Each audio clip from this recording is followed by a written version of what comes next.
Okay.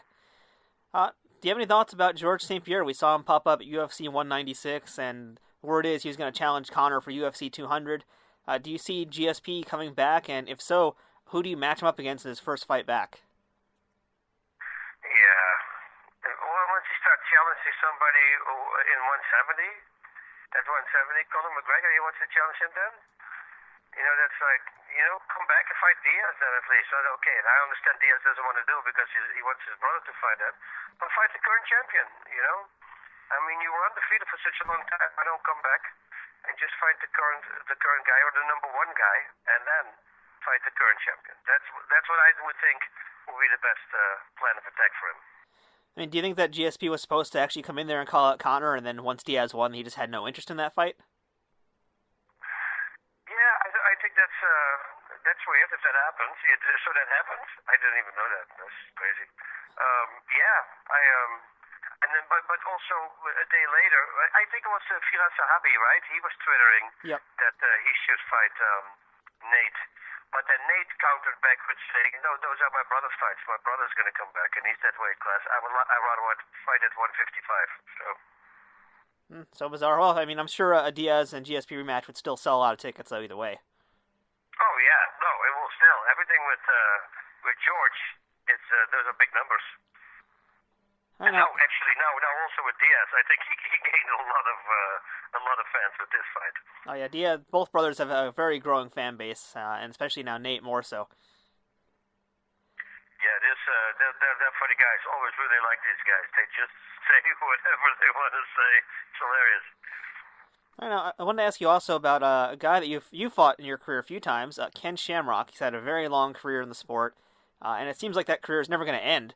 Not long ago, he just fought and lost to Royce Gracie in Bellator, and he was supposed to fight Dan Severn this past weekend, but that fell through because of all sorts of issues.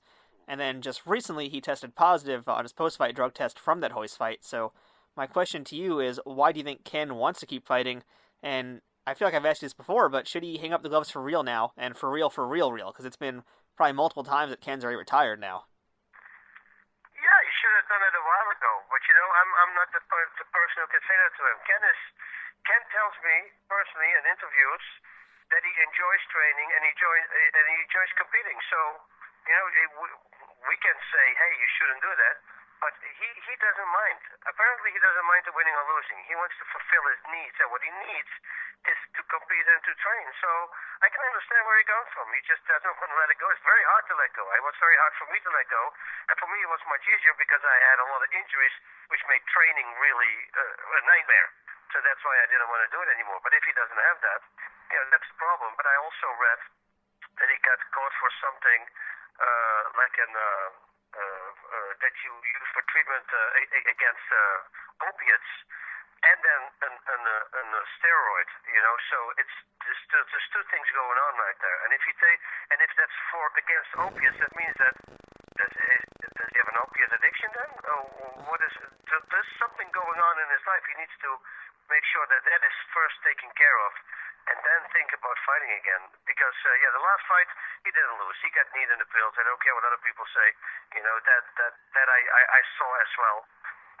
But unfortunately, they won't do a rematch for them. Yeah, that is very true. And I completely agree with you. I don't know why they ended that. I don't know what happened. Still, it's still one of the most bizarre things we've seen it happen in Bellator.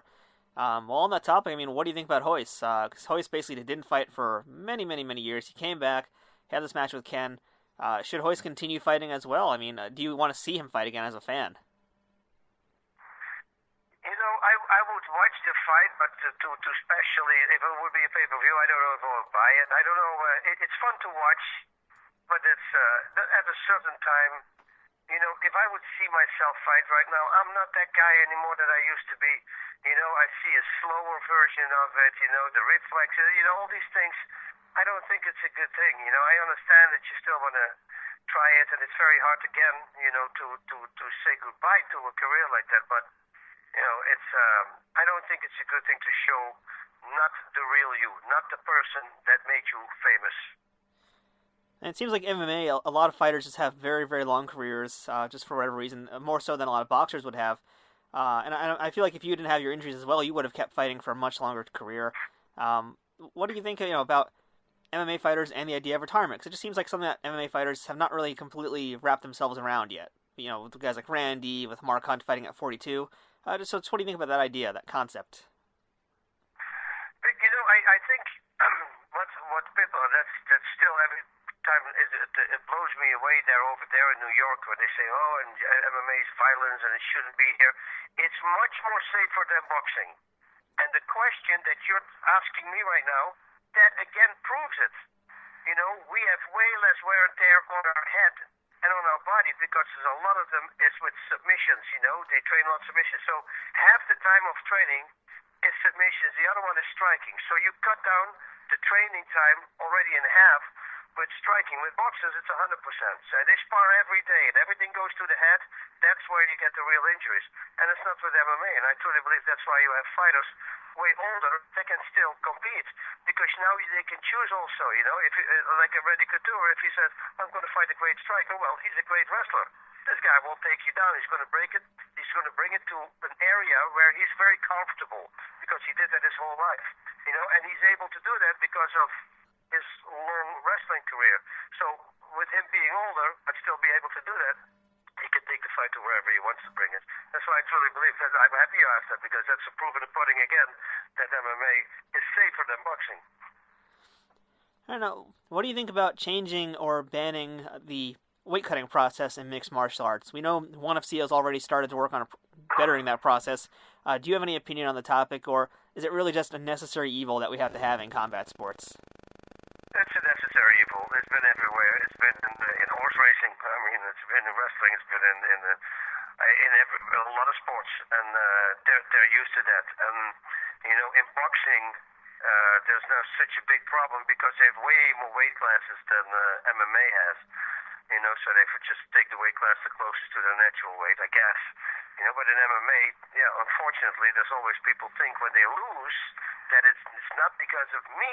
No, it is because the other guy was stronger because he cuts more weight. It's funny how people's minds work. They never blame it on themselves. It's always somebody else or it's because of another reason. Thankfully, I never did that. I knew that, oh, no, I'm not good enough. Let's work on that because that's the most important thing.